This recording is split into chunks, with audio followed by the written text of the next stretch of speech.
Okay, we're going to talk about how to use the Medela waterless milk warming system. So the first thing that you're going to need is a liner. The first thing you want to do is make sure that the liner is intact. It should always be completely intact, no holes, no rips. The liners are good for 30 days from the date you open them. They must have a patient label on them. So today is June 10th.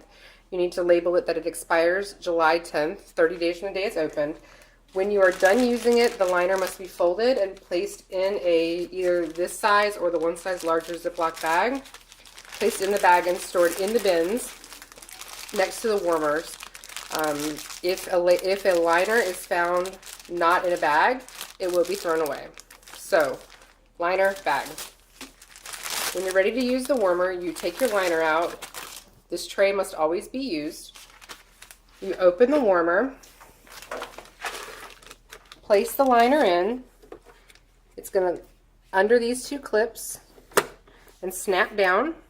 You need to make sure that the liner is flush against the inside of the machine, and you want to make sure your tray is laying flat against the bottom. The machine is set up to warm either a bottle or a syringe, so a snappy or a feeding syringe. So we're going to do one of each. So if you have a snappy, you place the snappy down on the tray and close the lid. You can do either frozen or room temperature or thawed milk in a snappy. So to start, you turn the power on, this button right here. It lights up. It automatically defaults to warm. So we're going to thaw and pretend that this snappy is full to the top, which is 70 mLs. So 70 mLs. So we're going to say 60. So we're going to thaw and then hit enter. This little snowflake symbol indicates that it's frozen milk. When you're selecting thaw, it automatically defaults assuming the milk is frozen, which it should be. Then you select your mLs. You put the volume of milk in the snappy. So it's going to be 60.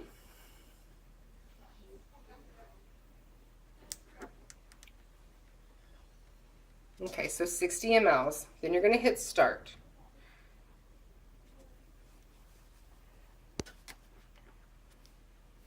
You hit enter. It's going to flash so that you can confirm your settings. Now you'll notice for 60 mLs of frozen milk, it's going to take you almost 20 minutes to thaw that. So you just need to be prepared and plan ahead. Then you would hit start. The machine will start to warm. Obviously not going to let this run the full cycle. To pause it, you can either lift the machine, and then you could hit restart, or you can hit stop. So we're going to stop that. So that's how you thaw milk from a frozen state. We're going to warm the syringe. So with the syringe, you don't need to open the top. Once you've put the liner in, you're going to fit your syringe down until the phalanges of your syringe are flush against the liner. Turn the machine on. This time we're going to warm, and we're going to presume that this has 40 mLs of milk in it. So we're going to select warm. It's asking you, is it refrigerated, room temperature, or frozen? From the warm option, you should only be doing refrigerated milk or room temperature. Obviously, it's going to warm it for longer if it's refrigerated milk, because the milk will need to warm longer to reach an appropriate temperature. So we're going to pretend that this is refrigerated milk. We're going to hit enter. It's 40 mLs.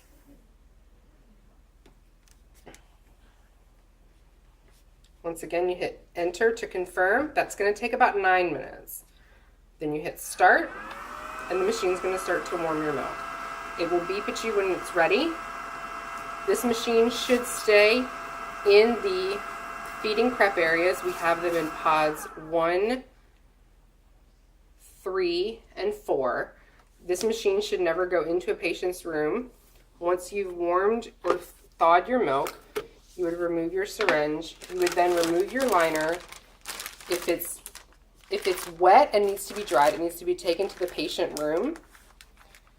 If it's dry, which it should be, you go ahead and fold it back up, place it back in the bag, and then you need to make sure you wipe down the machine completely. Turn the power off and replace your liner into the bin to hold your used liners. If you have any questions about this machine, you can contact any member of the Equipment and Technologies Committee or the Breastfeeding Support Team.